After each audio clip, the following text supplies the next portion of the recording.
Que Jesus nos abençoe, nos ilumine esta manhã aqui, para que nós possamos explicar o máximo possível da lição que nós vamos iniciar aqui, intitulada como Doutrinação, ou é o capítulo 17 do livro Missionário de Luz, psicografia de Franciscano Xavier e André Luiz, o Espírito. Esse capítulo, ele começa no mesmo centro que do capítulo 16, certo? Onde nos descreve aqui que Alexandre vai fazer os estudos sempre lá e o André sempre está acompanhando ele. E ele fala que terminando esses estudos comum do Evangelho, uma entidade simpática para eles, cumprimentando ele, quando o Alexandre, muito espontâneo, com uma espontânea alegria, cumprimenta também essa entidade simpática, e logo que cumprimenta a entidade, é uma mãe afetuosa, ela começa a já expor os seus problemas e o porquê que procura Alexandre, né? Então a primeira fala dela, ela fala assim, ó, meu amigo, até hoje permaneço com o meu infortunado, permaneço em luta com o meu infortunado Marinho, né? Passando para André a problemática, ele fala que o pobrezinho ainda continuava ainda no prisioneiro ali dos poderes sombrios.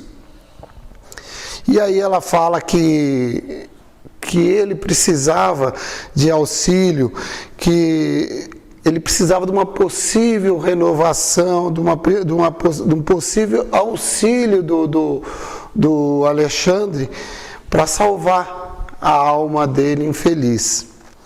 Aí Alexandre pergunta para ela, uma nova doutrinação, né? Eu já entendo que, logo que já entende que o Alexandre já havia conhecido esse Marinho, já sabia da luta dessa mãe, então ele pergunta se é uma nova doutrinação. Aí ela explica, sim, certo?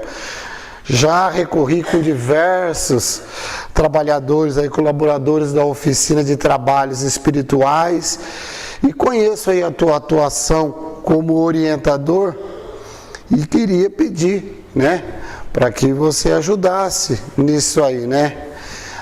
A pergunta de Alexandre a ela foi assim: nota em Marinho sinais evidentes de transformação interior, né? Essa pergunta dele, ela falou assim, bom, você está vendo que se ele está querendo melhorar? Está vendo se ele está querendo melhorar, né? Aí ela começa a explicar a situação. Ela fala que há 10 anos ela tenta dissuadi-lo do mal, tirar ele do mau caminho, influenciando ele de maneira indireta. Fala que várias vezes, pelo jeito aqui, por várias vezes ela já tentou levar ele para um esclarecimento, uma iluminação ali naquele centro mesmo, né? E aí ela fala para ele, ó, e sem resultado, como você mesmo já sabe, né? Quer dizer, o Alexandre já sabia que ela já tinha levado ele lá para esclarecimento, para iluminação, mas sem resultado nenhum. Aí ela fala, ó, agora porém, ela observa com entusiasmo que ele já não está aceitando mais as sugestões malignas dos infelizes companheiros de revolta, de desesperação, né? Ela fala assim que ele sente inexprimível tédio quando ele está em desequilíbrio, que ele está revoltado, que ele está descontente com a situação dele, ele já sente aquele tédio, aquela coisa que não está legal ali no ambiente. E isso ela consegue, ela fala assim, eu consigo induzir ele a fazer uma prece solitária, alguma coisa ali sozinho. E ela fala assim, mas aí a gente não consegue fazer ele fugir da rebeldia ainda, né? Do fundo de rebeldia na prece dele. Quando ele faz a prece, ele faz aquela prece com rebeldia, tipo, deve ser reclamando, né? Achando que tem a situação não está certa ainda para ele, né? E aí,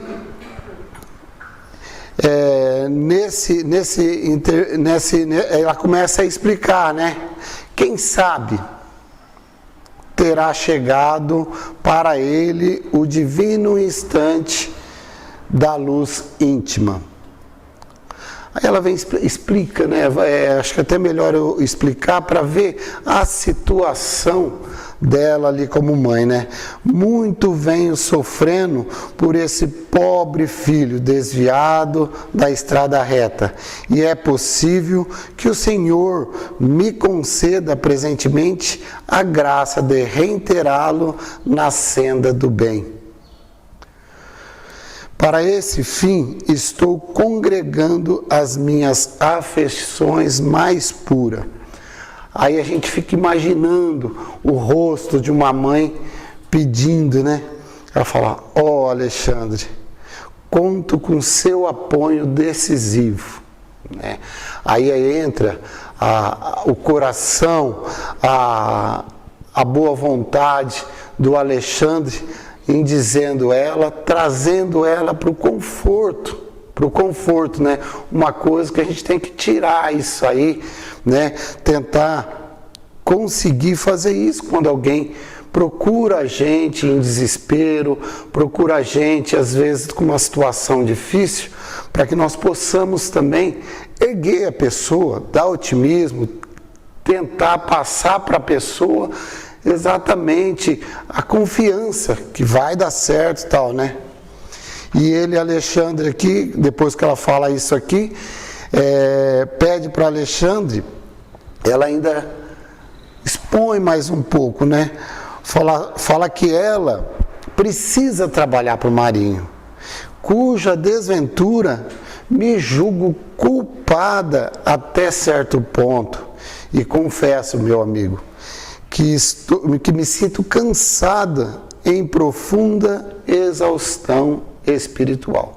Então é uma pessoa que vinha lutando há bastante tempo já, né, com esse filho, e ela estava cansada. Então Alexandre começa, né, compreendo a luta incessante para arrebatar um coração amado, prisioneiro da treva, dá para esgotar qualquer um de nós. Tenha calma, certo? Ele fala para ela ter muita calma, que Marinho, se Marinho está naquele estágio de entediado diante aos criminosos desvios, vai ser fácil trazer ele para a verdadeira elevação, para ela ter tranquilidade. E ele ainda reforça mais, ele fala assim, de modo algum eu não me abalaria em ajudar você se não tivesse jeito de fazer, mas tem jeito, então fica tranquilo, confia aí em nossas tarefas, que tudo vai dar certo, que tudo vai dar certinho. Aí ele faz uma pergunta para ela, tudo está preparado no campo preparatório? Tudo está no jeitinho aí para a gente começar a trabalhar? Aí a gente vê que ela já estava trabalhando, pedindo ajuda já às outras entidades, outros espíritos, né? Sim, alguns amigos me auxiliarão a trazê-lo até o centro, enquanto outros encarregarão de ajudar Otávia. Otávia nós conhecemos do capítulo passado, que é a nossa médium, né? Encaminhando convenientemente ao assunto no agrupamento. Então, estava tudo no jeito. Pois bem, Alexandre diz, pois bem, então, na noite aprazada aí, fica tranquilo que nós estaremos cooperando aí a favor dele. quanto seja possível. Então aí já esclareceu tudo. Aí ela cumprimentou ele, deve ter agradecido muito ele, né? E aí entra André. Até então André estava só escutando e observando. Aí André fala, bom, então depois de toda aquela cumprimentação, aquele agradecimento, nos sentimos aí a sós. Estava só ele e Alexandre. E ele já joga duas perguntas para Alexandre, perguntando a respeito de tudo isso. Por que a doutrinação em ambiente dos encarnados? Semelhante medida é uma imposição no trabalho desse teor? Ele já queria saber se essa doutrinação, por que tinha que ser num centro espírita, aqui na crosta, e é alguma exigência, é alguma coisa que precisa ser feita aqui? Aí o Alexandre, nesse ponto aqui, eu acho interessante que a espiritualidade maior, ela vê a possibilidade de trabalhar sempre um pouquinho mais. Sempre um pouquinho mais. Por quê? Eu vejo aqui que não tinha necessidade nenhuma de ir num centro espírita, fazer essa doutrinação, esse esclarecimento para Marinho, certo? Mas, no entanto, eles fazem. E agora a gente vai entender por que eles fazem isso aqui, né?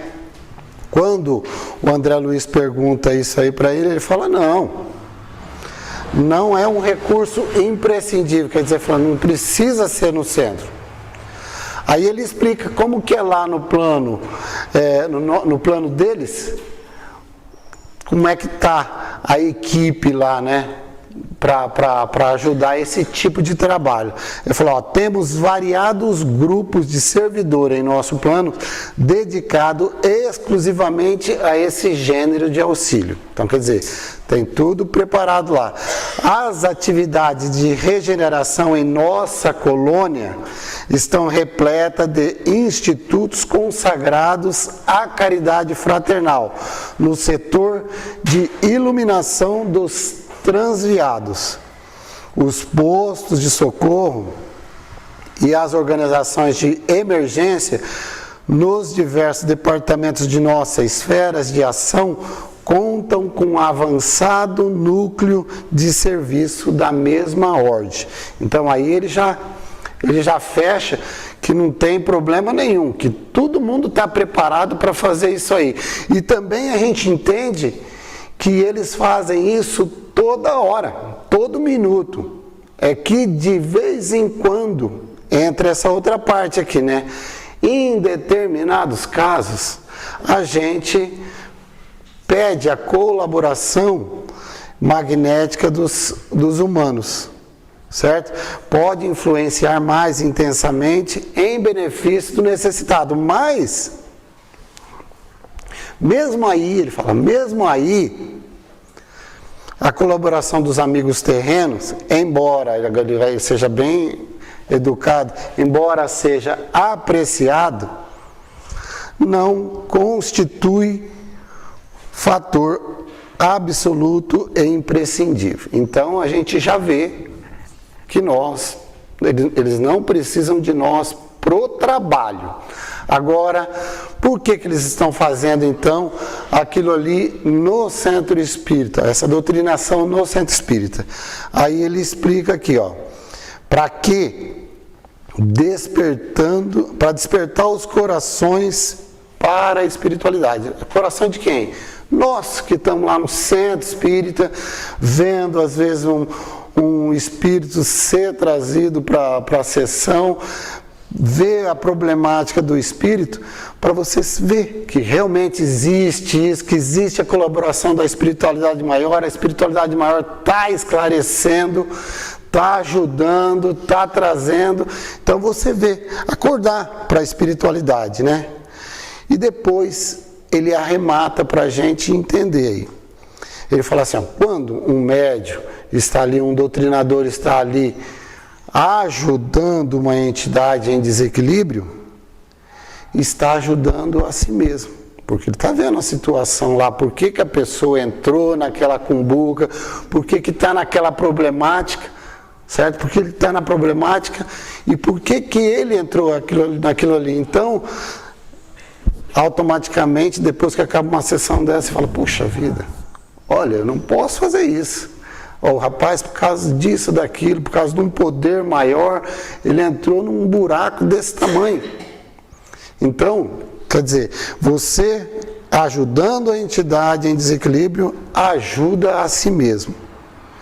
E aí entra o doutrinador e fala, doutrinando, acaba igualmente sendo doutrinado. Então, a gente já entendeu por que então está sendo feita aquela doutrinação num centro espírita aqui na crosta terrestre. Aqui no plano terrestre, né? Então, aí o André fala, não, bom, então satisfeito ali com o esclarecimento de Alexandre, ele começou a pensar em quem? Naquela mãe afetuosa que foi em socorro do filho que estava lá vamos colocar em trevas ali, né, nesse problema. E ele já manda mais 2 perguntas, não é uma pergunta, ele manda mais 2 perguntas para o Alexandre, né? Por que permaneceria um espírito iluminado em serviço consecutivo por alguém que se comprazia nas sombras? Certo? Por que uma mãe que já está trabalhando, já está exercitando seus trabalhos lá na espiritualidade, por que ela estaria ali perdendo tempo com um filho que tá achando bom trabalhar na sombra, ficar ali na sombra? E aí ele falou, e aí ele seria justo acorrentar coração maternos a filhos impenitentes? Aí Alexandre vem com um esclarecimento muito legal, né? Porque ele fecha assim, só explica falando que é uma pobre mãe. É uma pobre mãe. Eu fiquei analisando aqui, né? Foi citado o nome de Marinho, mas nunca foi citado o nome da mãe, né? É só uma mãe que está em necessidade. Aí já fica no anonimato, né? Ele fala assim, ó, a dedicada amiga que nos visitou é uma pobre mãe em luta depois da morte física. E aí o André pergunta para ele, quem que é esse que ela se refere aí na intercessão? Aí o Alexandre fala que era um filho dela na encarnação passada que foi sacerdote na crosta. O André Luiz assusta, né? Vai, mas sacerdote? Aí ele começa a explicar essa outra parte que é muito interessante para nós, que temos um conhecimento espiritual, que temos um conhecimento de cristianismo, sabemos as nossas diretrizes em termos de conviver com o que nós sabemos intimamente, em passarmos para as pessoas, mas antes de passarmos para a pessoa, passarmos para nós primeiro o conhecimento que a gente capta, certo?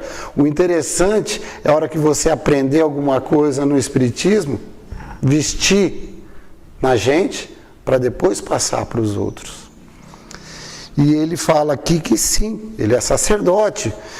Os desvios das almas que receberam tarefas de natureza religiosa são sempre mais graves, certo?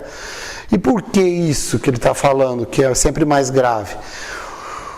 Porque o título de sacerdote faz com que as pessoas tenham mais confiança, procura a pessoa para esclarecimento de problemas de dia a dia, certo? E ele explica aqui que existem padres que, contrariando ali a vontade do plano espiritual, se entrega completamente ali os ensinos, literalmente eles falam os ensinos da fé. Sabe ensinar todo mundo sobre a fé. Sabe ensinar direitinho o que é a fé, o que a pessoa tem que fazer, o que não tem que fazer. Mas esquece o quê? De colocar nele. Ele recebe o título sacerdotal, ele explica aqui que é como um médico sem amor ao trabalho de cura e sem um advogado devotado ao direito, certo? Eles são, sim, sacerdotes, mas para ensinar os outros. Estima os interesses imediatos, requisitam as honrarias humanas. E quando termina a existência transitória, se encontra indolorosos fracassos da consciência. Né? Ele viu que nada que ele aprendeu em termos de doutrina, ele colocou para ele. Né?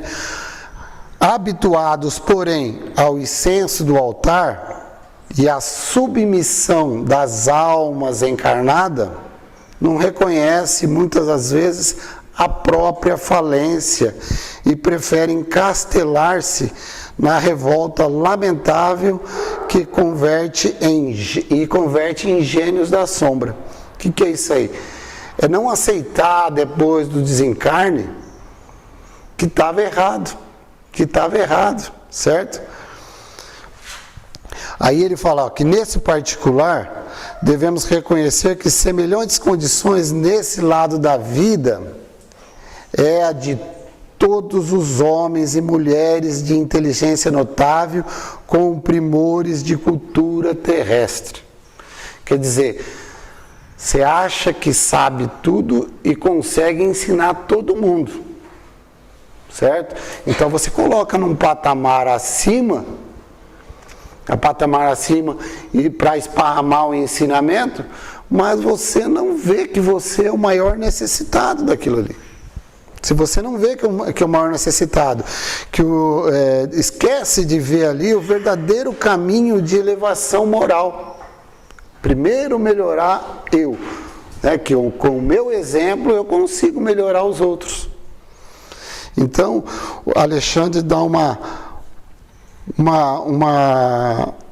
abertura nesse ponto para nós começarmos a raciocinar, né? A raciocinar dele.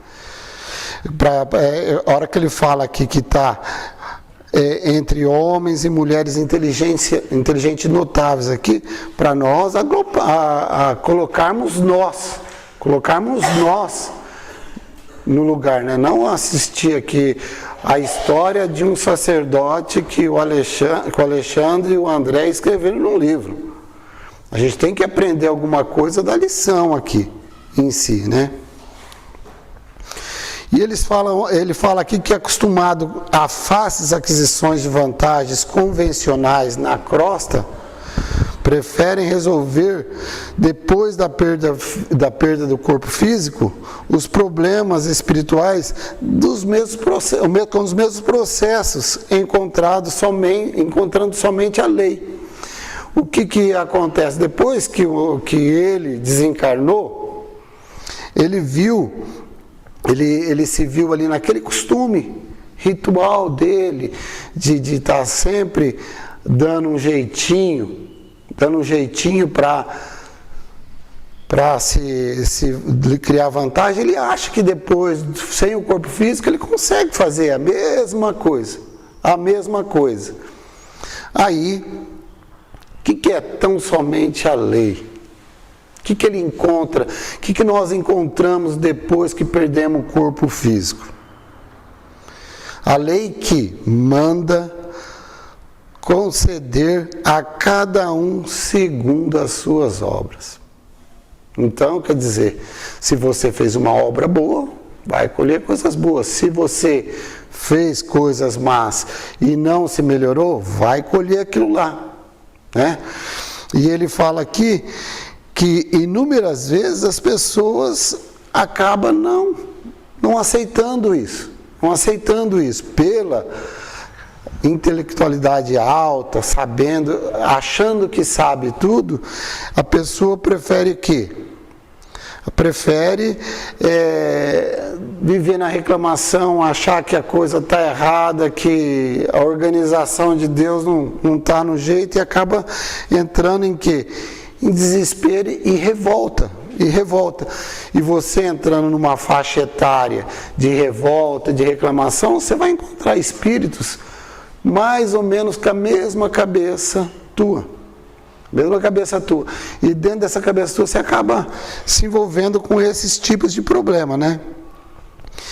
E aí Alexandre fala aqui que dentre as criaturas dessa ordem sobressai elevada percentagem de ministros de várias religiões, referindo-nos apenas aos da escola cristã. Verificamos que a maioria não pondera a exemplificação do próprio Mestre Divino, certo? Tá com a religião na cabeça, mas não está no coração, certo? Ele fala aqui que cerra os ouvidos ao sacrifício apostólico, né? Cristo mesmo falava, né? Você já viu alguém que defende as leis de Deus ter uma vidinha boa? Não se tem. Então, uma pessoa que tem um cargo evangélico, ele não pode achar que ele tem que ter facilidade na vida. A gente está cansado de ver aí os apóstolos que realmente de Cristo que veste a camisa do cristianismo, eles não têm vida boa, certo? O Chico vivia com uma dor no olho constantemente. A gente vê aí vários, se a gente for situar um monte de gente aí, todo mundo trabalhando, mas com grande esforço e sem facilidade. Porque já dizem em palestras aí que a facilidade acaba tirando o foco teu de Deus. E a dificuldade traz você para um centro espírita, traz você para Deus, né? Então tudo isso a gente tem que raciocinar.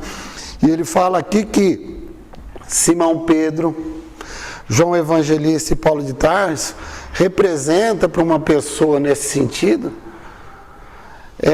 muito distante, certo? Não consegue ver um sacrifício desse pessoal, do teor de Paulo, né, que deu a sua vida para Cristo, né? Então tudo isso, Pedro, e eles acham que está distante isso aí é tipo uma balela, né, que não é bem por aí, né, que ele quer dar um jeitinho de ajeitar a coisa conforme ele ajeitava sempre ali, certo? Fala que constrói aí tipo situosas basílicas, achando que vai homenagear a Deus com uma construção enorme, fazendo um evento grande para Deus, né? Tipo, ele fala assim, ó, saúda Deus do mesmo jeito que os romanos lá fazia com a estátua de Júpiter, né? Tentando subornar os poderes celestes pela grandeza material das oferendas. E o que acontece quando uma pessoa cai num pensamento desse aqui, ó?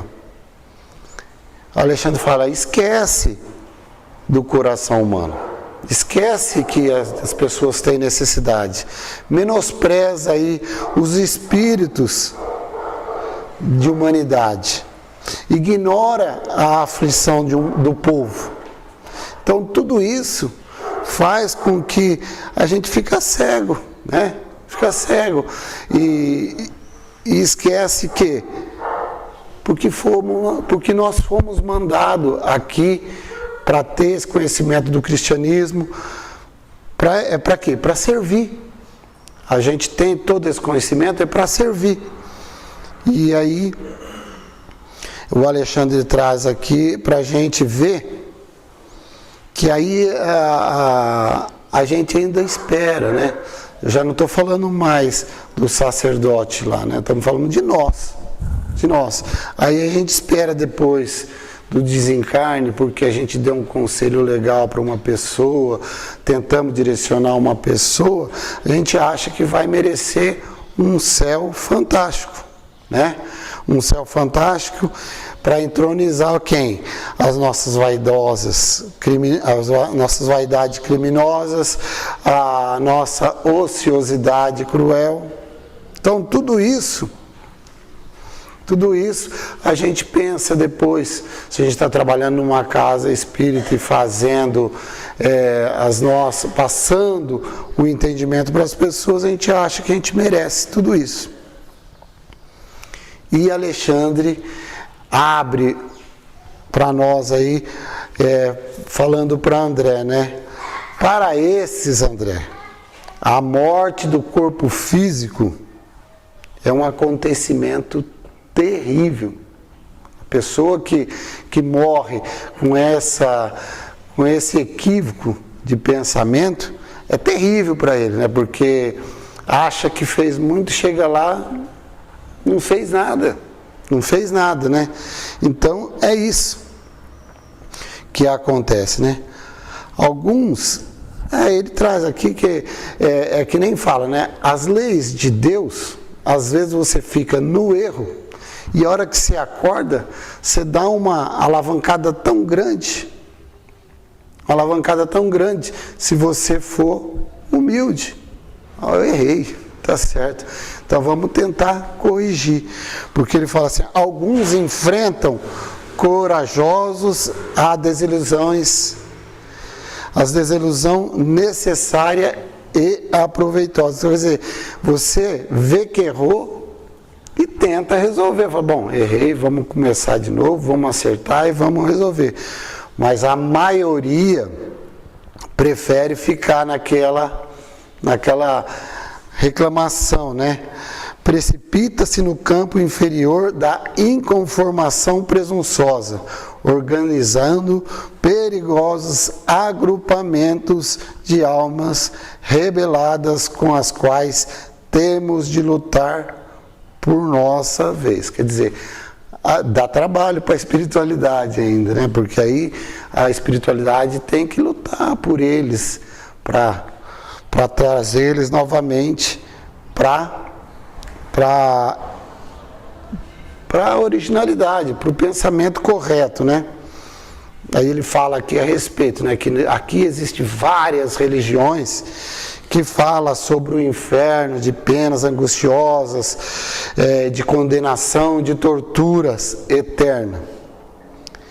E raras religiões traz aí o ensinamento, ele fala assim, raras todavia as que ensinam a verdade da queda consciencial dentro de nós mesmos, esclarecendo que o plano infernal e a expressão diabólica encontra-se início na esfera interior de nossa própria alma.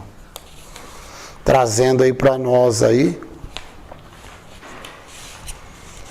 para a gente raciocinar a respeito disso.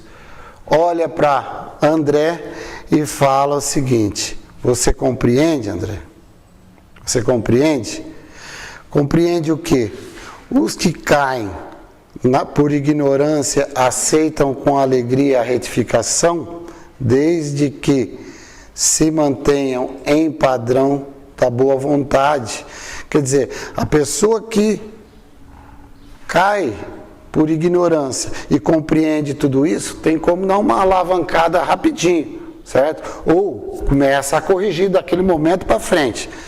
Mas os que precipitam em desequilíbrio Sempre está ali na sugestão do orgulho, né? Tem grande dificuldade aí para corrigir a agenda de si mesmo. Então isso que precisamos estar aí raciocinando, né? Primeiro, agora a lição cai para nós aqui como encarnado, então tem como a gente corrigir. Se estamos indo por esse lado, temos condições de corrigir encarnado mesmo. Mas se desencarnarmos achando que nós merecemos coisas mais do que nós estamos tendo, aí nós precisamos estar no raciocínio certo, né? Bom, eu acho que por hoje tá bom. Domingo que vem nós vamos entrar numa outra etapa que já é o André questionando a respeito de outras coisas, a respeito da mãe e do Marinho. E a gente termina a semana que vem. Obrigado, um bom dia.